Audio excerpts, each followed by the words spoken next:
sorry. Let's swap the scene there. And I forgot to swap the interface again, but we are leading 1-0 for this man, Vindicta. Against Crimson. Arigato. Arigato. Which means thank you for all the non-Japanese or non-weeps. Or people who don't know, Mr. Domo arigato, Mr. Roboto. Yes, English today.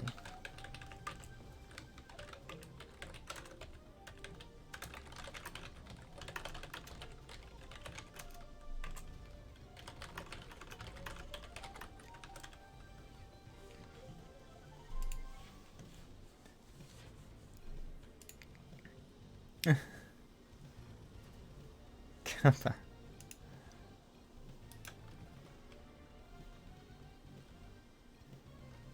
Yes. Yes, I am.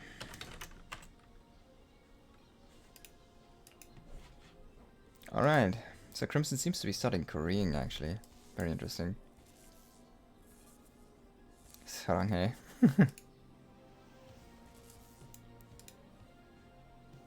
Actually, Vindicta needs to. Yes, he was misclicking there on his SCV actually there for a second, so he needs to finish his barracks building there. And this SCV, wow, he was like a little bit, you know, a little bit too much absorbed into the chat, I think.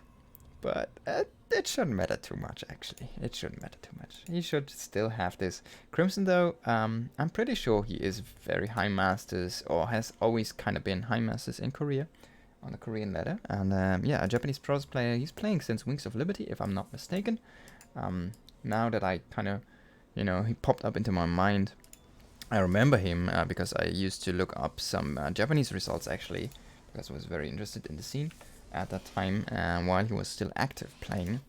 So yeah, he isn't really a slouch at all, but as we see, he kind of, you know, his army fight execution wasn't really on par there with Vindicta, and I don't think it is, to be honest. He's a good player, but yeah, he could take a map, to be honest. Let's see though, let's see what he can manage.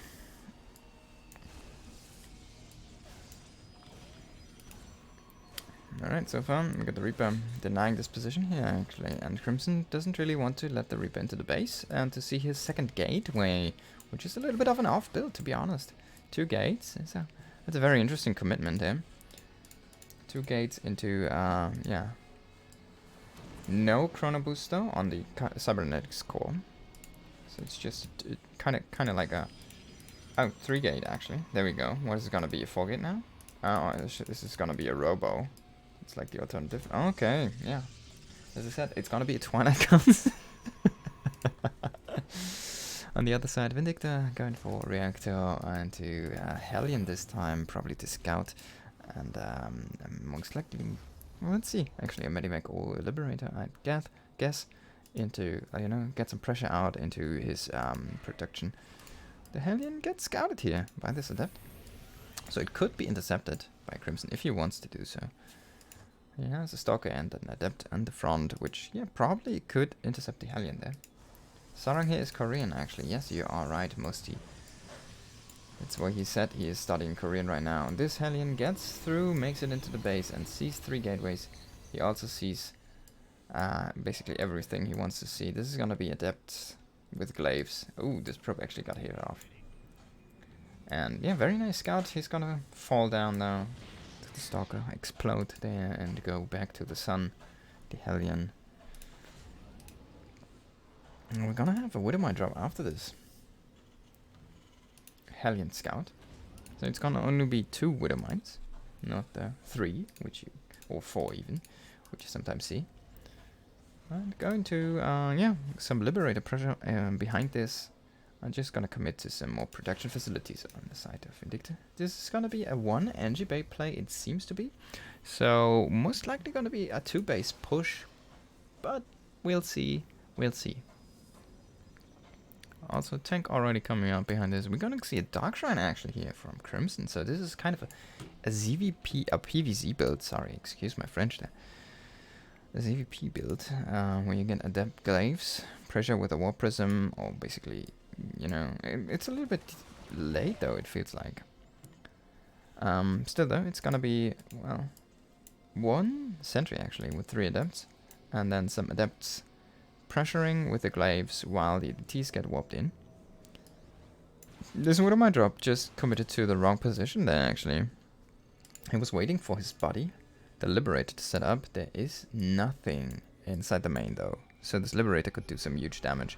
He's actually scanning this, he's setting up the Liberator. On the other side we have the Adepts committing into the base and actually finding some damage here.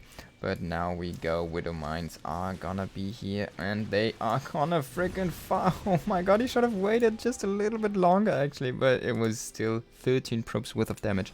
On the other side though, carnage is going on as well. We are losing SCVs left and right here. The tank added there some with a friendly fire, but finally it has been pushed off, it seems. But I'm pretty sure the Stark Shrine was scouted and the Liberator is still in play and he's just committing left and right. So this should, yeah, if this does not get cleaned up, this is gonna be game here in a second. And he actually loses the Warp Prism. I was looking at it at the minimap, but I didn't think he would commit with this.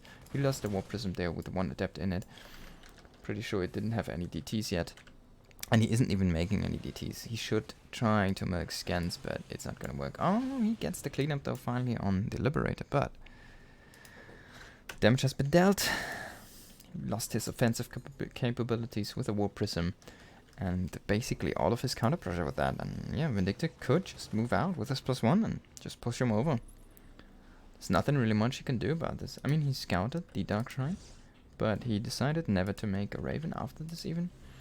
He already has his starport floated over, so he is gonna rely on scans with his push. Let's see how many we have actually. 23 and yeah, like 34 energy.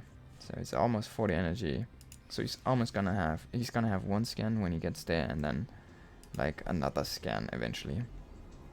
But it's limited to 2, so not a lot. And yeah, we know the SDTs.